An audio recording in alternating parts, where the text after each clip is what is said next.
Assalamualaikum warahmatullahi wabarakatuh. Selamat datang kembali di channel saya. Video-video sebelumnya saya sudah membahas memanfaatkan pin GPIO pada STM32 sebagai output atau memfungsikan pin pada microcontroller STM32 sebagai keluaran, misal menyalakan LED. Nah, pada kali ini saya akan memberikan tutorial bagaimana menggunakan salah satu pin STM32 sebagai input atau sebagai masukan. Salah satu input atau masukan yang paling sederhana adalah misal membaca kondisi switch atau saklar atau push button atau push on. Nah, di sini kita akan membuat project kecil-kecilan, nanti akan kita simulasikan dengan Proteus hasil coding atau script kita atau sketch kita. Yang pertama adalah langkah awal yang pertama kita harus melakukan inisialisasi atau setting port A0 sebagai output. Nah, ini pin pada port A0 akan kita fungsikan sebagai output atau sebagai keluaran, yaitu berfungsi untuk men-trigger atau memberi sinyal supaya nanti lampunya menyala. Kita misal nanti simulasinya kita gunakan lampu AC ya. Berarti nanti kita butuh relay paling gampang.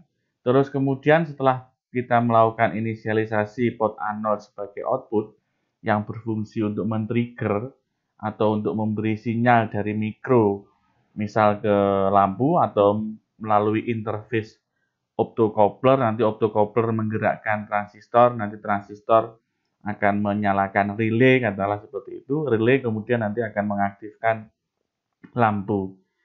Kemudian step berikutnya adalah inisialisasi atau setting port A1 sebagai input atau sebagai masukan. Di sini berarti mikro akan menerima sinyal dari dunia luar, yaitu menerima sinyal berupa dari push button atau dari push on atau dari saklar. Nanti akan dibaca apakah switch-nya atau saklarnya ditekan atau tidak. Oke, setelah setting port A1 sebagai masukan atau sebagai input, langkah selanjutnya adalah si mikro akan membaca apakah push on-nya ditekan atau tidak. Apakah saklarnya ditekan atau tidak. Kalau tidak ditekan, maka kalau kita lihat flowchart-nya ini atau diagram alir programnya ini, kalau tidak ditekan, maka perintah mikro selanjutnya adalah mematikan lampu. Setelah mematikan lampu, selesai. Nah, karena kita ingin membuat program ini looping terus-menerus, maka setelah mematikan lampu, jika tidak ditekan push on, dia akan mematikan lampu, kemudian dia looping membaca lagi kondisi push on-nya ditekan atau tidak, saklarnya ditekan atau tidak. Nah, jika ternyata push on-nya atau saklarnya ditekan, maka mikro memiliki tugas atau kita harus menyeting, membuat program mikro harus menyalakan lampu. Jadi kita harus membuat instruksi bagaimana mikro harus menyalakan lampu. Kemudian lampunya dinyalakan selama 3 detik misalnya. Jadi kita tunda selama 3 detik. Kita nanti memberikan instruksi atau fungsi tunda selama 3 detik. Kemudian baru setelah lampunya nyala selama 3 detik, lampu dimatikan. Sehabis lampu dimatikan, dia looping lagi membaca kondisi push on, apakah ditekan atau tidak. Nah, kurang lebih flowchart-nya seperti ini. Kita langsung saja kita gambar mungkin di Proteus-nya dulu, baru kemudian kita setting konfigurasi inisialisasi port A0 sebagai output dan port A1 sebagai input di STM32 Cube MX. Baru kemudian kita edit sketch-nya atau programnya di Keil. Langsung kita buka Proteus. Di sini saya gunakan Proteus 8, 8.10, 8.8 juga sudah bisa untuk simulasi STM32. Kemudian kita pilih new project ya, langsung pilih new project. Oke, ini menuliskan nama project kita. Saya biarkan default seperti ini. Terus kemudian ini adalah letak project kita nanti disimpan di mana. Saya klik next, karena saya sudah membuat project ini, saya tindih saja, yes. Create a schematic from select template. Oke, template-nya kita bikin default saja. Next. Kemudian kita tidak ingin membuat layout PCB-nya, jadi tidak usah kita bikin atau pilih do not create a PCB layout ini, kemudian pilih next. Kita akan membuat project dengan firmware Cortex M3. Cortex M3 ini adalah salah satu varian arsitektur mikro ARM. Kemudian mikronya kita pilih di sini STM32F103C6. C8 untuk sampai saat ini belum support di Proteus 8.10. Kemudian compilernya kita gunakan Keil. Ya. Kemudian kita pilih next. Kemudian finish. Oke. Source code-nya kita sudah diberikan template seperti ini, kita close saja karena kita nanti ngedit programnya menggunakan Keil, kita close saja. Ini kita geser sedikit ke kiri, ke kanan, maaf. Kemudian kita ambil komponen, kita klik simbol P ini ya. Kemudian misal yang pertama yang sering kita gunakan adalah resistor mungkin. Oke, kita double klik. Kemudian kita ambil lagi optocoupler. Misal yang umum adalah PC817. Ini kita double klik. Kemudian transistor ya. BC biasanya yang paling umum adalah misal BC107. Transistor tipe NPN, nanti ini kita gunakan untuk mengaktifkan relay. Kita double klik. Kemudian kita pick up relay. Kita ambil relay ini. Relay, kemudian relay ini untuk menyalakan lampu misalnya. Oke, kita ambil lampu ini, kemudian kita asumsikan ini adalah lampu sumber PLN ya, maka kita juga ambil sumber PLN V-Sine ini, sine wave AC voltage source, sumber tegangan AC, kita double klik. Kemudian sebagai inputnya kita ambil push on, kita ambil bottom ini ya, kita double klik. Oke, saya kira cukup, nanti kalau kurang kita pick komponen lagi. Kita rangkai saja. Yang pertama adalah outputnya di port A0. Outputnya di port A0, kemudian port A0 ini mengaktifkan sinyal pada LED-nya optocoupler ya, misal seperti ini. Oke, ini kita hubungkan ke port A0. Ini misal 220 ohm. Biasanya ini kalau STM32, karena STM32 ini VDD-nya 3,3 volt, biasanya antara 100 ohm atau 220 ohm, maksimal 330 ohm. Kalau terlalu besar, nilai resistansinya biasanya optonya tidak aktif. Nah, ini kita hubungkan ke VDD. Boleh sebetulnya port A0-nya yang dihubungkan ke anoda atau seperti ini. Jadi terserah kalian.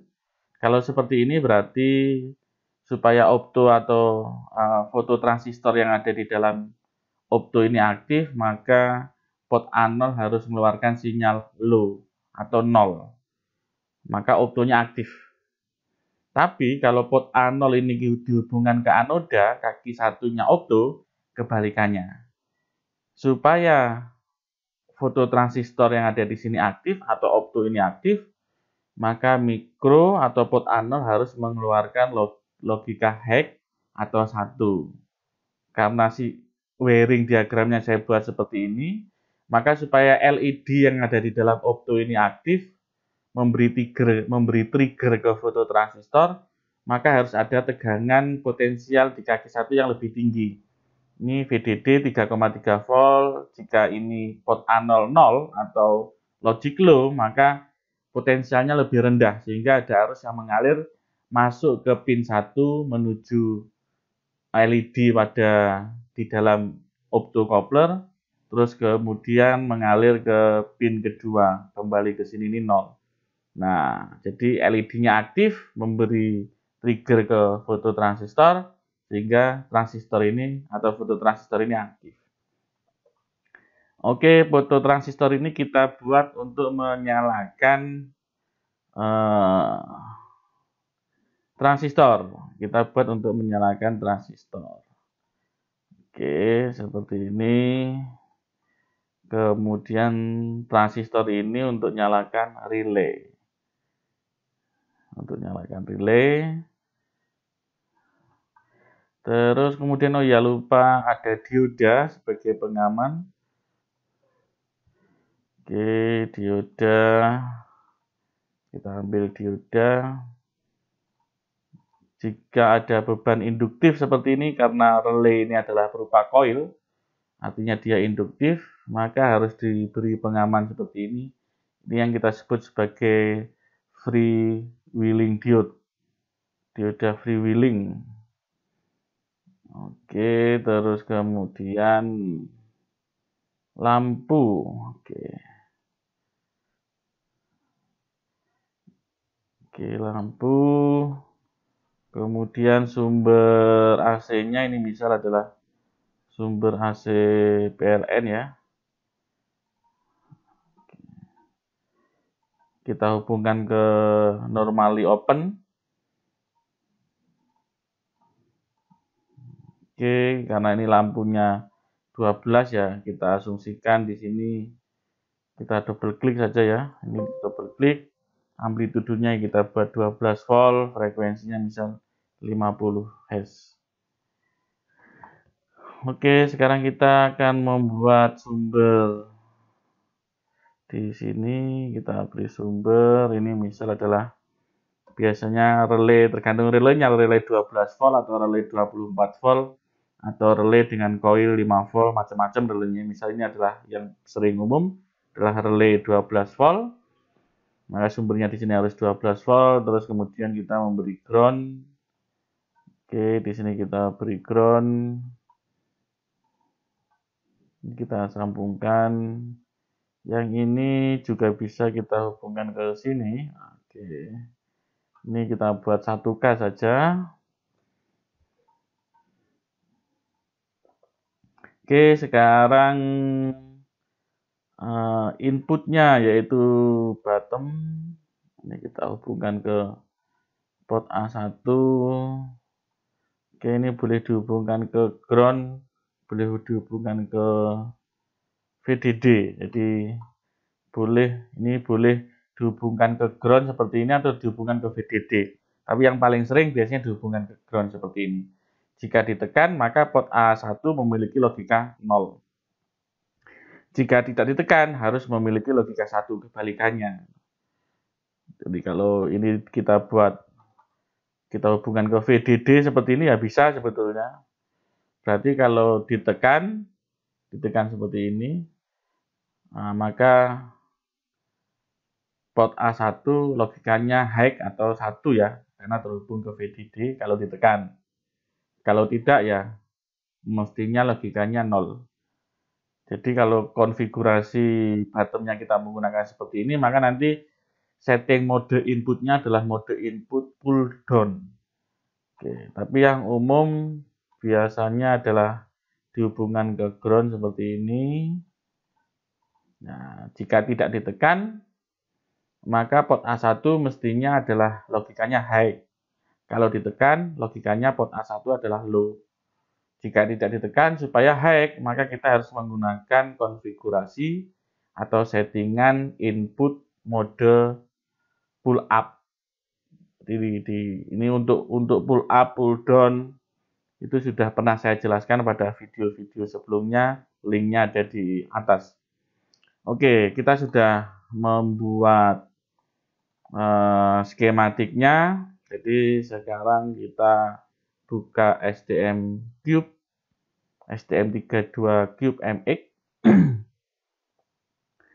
Oke, langsung kemudian kita akses to MCU selector. Mikronya adalah F103C6.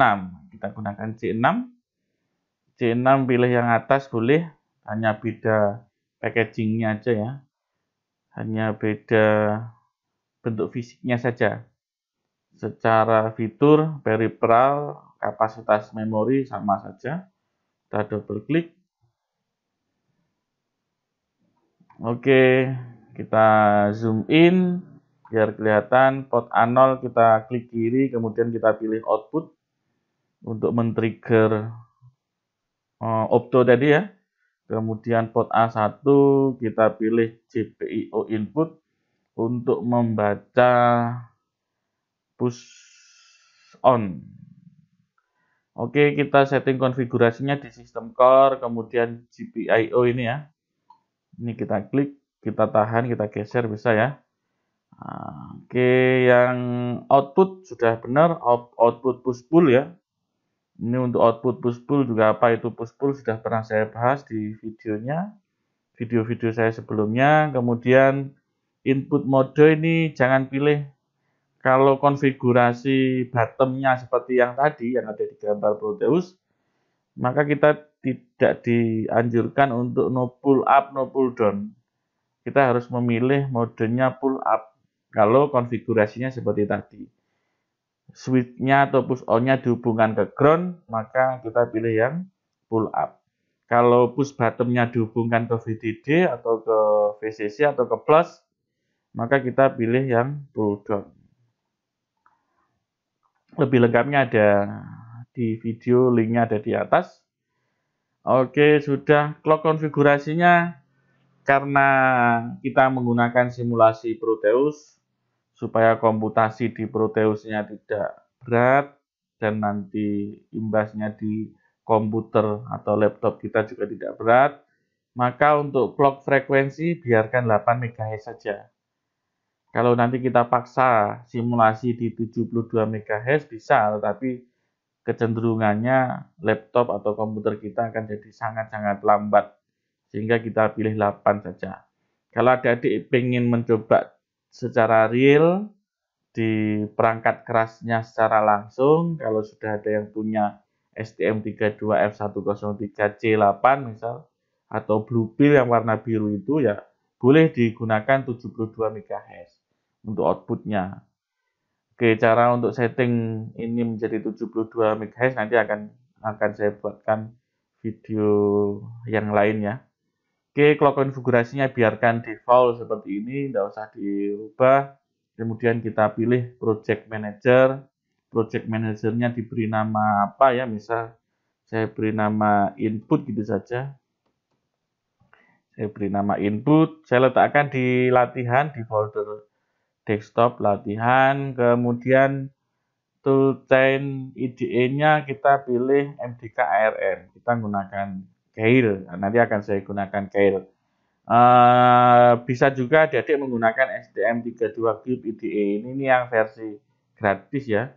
Versi tidak berbayar. Kalau MDK juga sebetulnya gratis, tetapi ada limit batasan kapasitas coding kita. Kalau tidak salah 32 MB, lebih dari itu tidak bisa. Kalau program kecil-kecil masih bisa kita gunakan MDK ARM. Oke, kita pilih MDK ARM, boleh pilih STM32 Cube IDE, sebetulnya sama saja, tidak jauh berbeda antara MDK ARM dengan 32 Cube IDE ini ya. Oke, saya gunakan yang MDK ARM. Kalau sudah, kemudian langsung kita generate code ini. Kita generate code. Kita tunggu sesaat. Kemudian langsung pilih open project. Oke, langsung bisa kita buka di application user core ini. Kita double klik main.c. Oke, kita sudah dibuatkan programnya, template programnya. Yang di dalam template programnya itu kita sudah diinisialisasi GPIO-nya, yaitu tadi port A0 sebagai output, port A1 sebagai input. Ini kalau kita scroll ke bawah, nah, oke, ini GPIO init. Nih, port A0 ya, port A0 sudah disetting sebagai output dengan mode push pull. Begitu juga konfigurasi pada port A1, yang ini port A0, yang ini port A1. Nah, port A1 disetting menjadi input dengan mode pull up-nya aktif. Oke, jadi ini fungsi setting GPIO kita sudah dibuatkan sketch-nya yang akan dipanggil di dalam fungsi main ya. Nah, ini di dalam fungsi main, ini berakhirnya fungsi main. Nah, titik ini berakhirnya fungsi main ya. Di dalamnya fungsi main sudah ada konfigurasi atau inisialisasi. Jadi make GPIO init ini adalah proses inisialisasi port A0 sebagai output, port A1 sebagai input. Oke, sekarang tinggal membuat program ini push on ditekan. Artinya mikro harus membaca apakah tombol itu ditekan atau tidak. Kalau kita perhatikan di gambar ini, jika ditekan, logikanya mestinya di sini adalah 0 karena nyambung ya. Kalau ditekan antara port A0 dengan sumber ground itu nyambung tanpa ada resistansi sehingga port A0 logikanya adalah 0 atau low. Itu kalau ditekan. Kalau tidak ditekan karena di sini ada aktif pull up-nya, maka logika port A0 adalah 1. Oke, bagaimana cara membaca logika port A0? Kita bisa build dulu atau ditekan F7. Kita bisa klik kiri ini atau ditekan F7. Proses compiling sedang berjalan. Kita tunggu sejenak.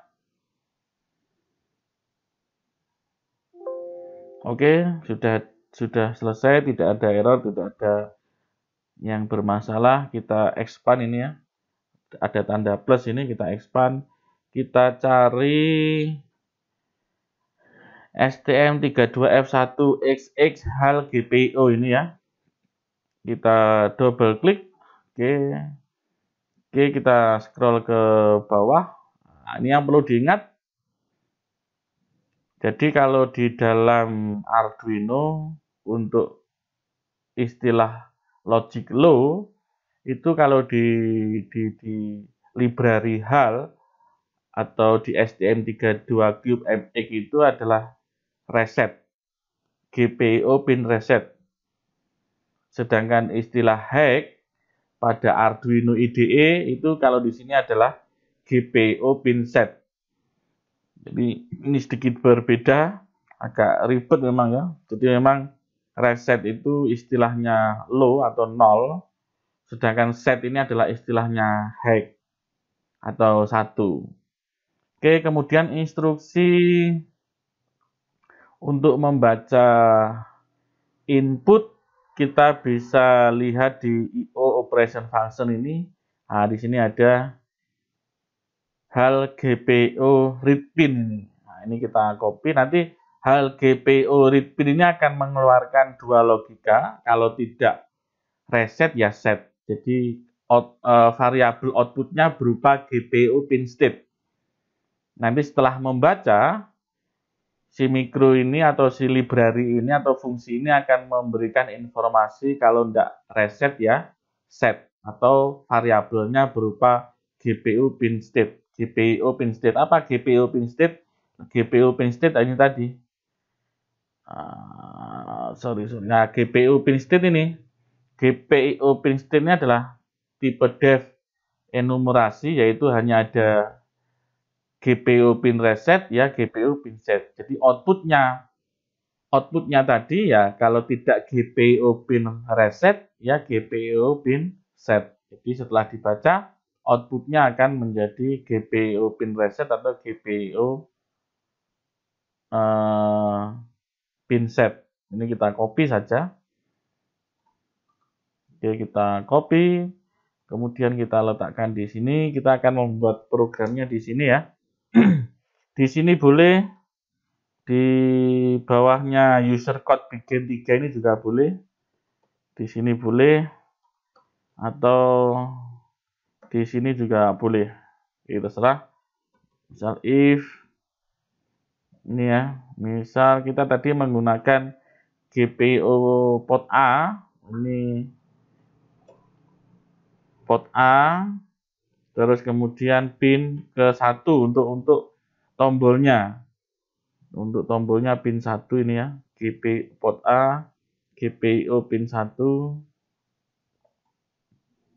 Nah, GPIO pin 1 seperti ini. Sama dengan jika ditekan, itu kan keadaannya low atau reset ini. Nah, keadaannya low atau reset ini. Jadi boleh kita buat seperti ini. Ternyata jika hasil pembacaannya GPIO pin 1 atau membaca tombol tadi hasilnya adalah reset. Nah, kalau benar ditekan, maka dia harus nyalakan lampu. Jika iya ditekan, dia harus nyalakan lampu. Oke, kita buat dia harus nyalakan lampu. Ya, nyalakan lampu. Instruksinya adalah di sini. Instruksinya adalah hal GPIO red pin. Ini kita copy saja. Oke, ini kita hapus. Kita ganti port A. Pin berapa? Pin 0 ya. Tadi lampunya ada di pin 0. Ini kita ganti pin 0 seperti ini. Ingat, kita ganti pin 0. Kalau kita lihat di sini, supaya ini aktif, di sini harus 0. Harus 0, maka kita buat reset di sini. Ini kita copy, ini kita buat reset. Oke. Terus kalau kita lihat flowchart ini, setelah lampu dinyalakan, tunda selama 3 detik. Maka di bawah instruksi menyalakan lampu, ini adalah saya garis kasih keterangan gitu ya. Ini menyalakan lampu, kemudian sekarang adalah tunda. Hal underscore delay. Nah, ini yaitu 3 detik berarti 3000 milisecond. Jadi ini adalah hal delay, ini adalah delay. Kalau di Arduino adalah fungsi delay, satuannya adalah milisecond. Jadi kalau 3 detik ya harus 3000. Oke. Sudah habis itu kalau kita lihat flowchart, kemudian lampunya dimatikan. Jadi lampunya dimatikan.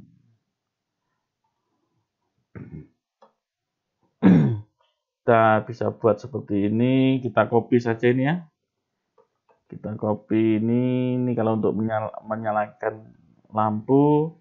Sekarang untuk mematikannya adalah set.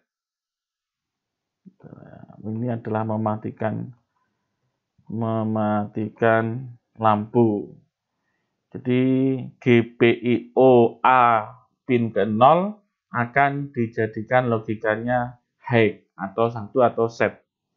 Kalau untuk menyalakan lampu, kalau konfigurasinya seperti ini ya, ingat konfigurasinya syaratnya seperti ini ya. Untuk menyalakannya harus dibuat reset atau logikanya low atau 0. Oke, saya kira sudah. Nanti habis itu looping lagi ke sini ngecek apakah tombolnya ditekan atau tidak. Nah, kita build atau ditekan F7. Oke, tidak ada error, tidak ada warning. Sekarang kita langsung ke Proteus-nya. Kita double klik, kita edit properties mikronya ya. Kemudian kita ambil tadi saya letakkan di desktop, di latihan input, di MDKRM, di input. Kita ambil file hexanya. Hex filenya ini kita ambil yang kita jadikan sebagai sumber programnya mikro ini ya. Kita open, oke. Kristal frekuensinya tadi adalah kita milih 8 MHz. Kemudian kita klik OK. Kemudian kita run. Oke. Nah, sekarang coba kita tekan ya. Oke, dia akan nyala selama 3 detik kemudian mati lagi. Nah, ini sekarang posisinya mati karena lampunya ada di sumber yang tidak ada sumbernya ya. Jika kita tekan logikanya 0, kemudian ini dibuat 0, akhirnya di sini nyala, sekarang ada sumbernya, dia relaynya pindah, nah, sekarang mati. Kita tekan, di sini ganti 0, sekarang relaynya berpindah. Oke, kalau ingin Proteusnya ada gambaran aliran arusnya, kita bisa setting di sistem, kemudian set animation option, kemudian voltage by color ini kita centang, terus kemudian current with arrows ini kita centang juga. Oke, terus kemudian kita run. Oke, kok awal-awal ini kok nyala dulu karena tadi ada sedikit program yang harus kita edit ya. Nanti coba kita akan lihat. Oke, kalau tidak ditekan port anol hack, maka di sini pun juga hack. Oke, harus tidak ada yang mengalir ke kolektor, ke emitor. Ini pun juga seperti itu, harus berhenti di kolektor saja atau tidak ada yang mengalir ya. Tidak ada panahnya, karena di sini tidak ada panahnya maka harus tidak ada yang mengalir. Hanya warna merah saja. Kalau kita tekan, nah sekarang baru ada panahnya. Sehingga ketika ada arus mengalir dari VDD menuju anoda katoda, sehingga LED-nya menyala. LED-nya menyala memberi trigger ke fototransistor, sehingga ada arus yang mengalir dari kolektor ke emitor. Nah, dari sini emitor menuju resistor, dari basis ke emitor ada arus, sehingga diperbolehkan arus mengalir dari kolektor menuju emitor sehingga koilnya nyala, koilnya teraliri arus. Nah, ini koilnya teraliri arus sehingga koilnya menjadi medan magnet, menarik switchnya sehingga lampunya nyala sekarang. Oke, kenapa kita baru run langsung ini nyala padahal tombolnya tidak ditekan. Oke, kita sedikit modifikasi programnya.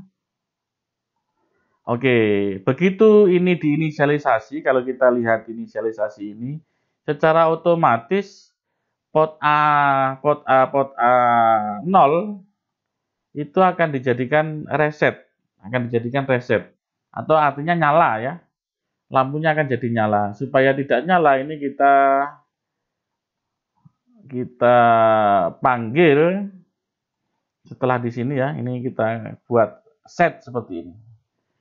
Nah, kita buat set seperti ini, kemudian kita compile. Oke, artinya ini mematikan lampu. Ini adalah instruksi untuk mematikan lampu, sama dengan ini ya.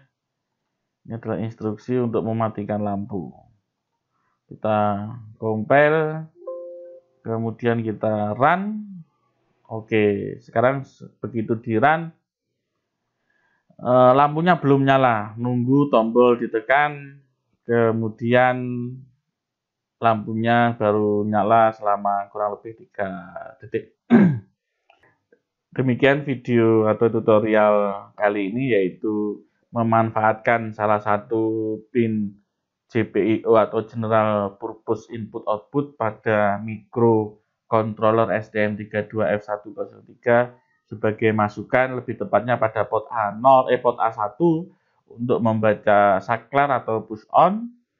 Kemudian sedikit imbuhan, sedikit tambahan, port A0-nya kita gunakan sebagai output untuk memberi sinyal optocoupler untuk mengaktifkan transistor atau menyalakan transistor untuk menyalakan koil relay untuk mengaktifkan lampu AC, lampu yang memiliki sumber tegangan AC. Kita anggap AC-nya PLN ya, walaupun di sini simulasinya menggunakan 12 volt ya, sebetulnya bisa kita ganti 220 volt. Kita anggap ilustrasi yang ada di rumah. Jika kalian ada pertanyaan atau komentar, kritik saran, silahkan tinggalkan kolom komentar di bawah. Terima kasih. Wassalamualaikum warahmatullahi wabarakatuh.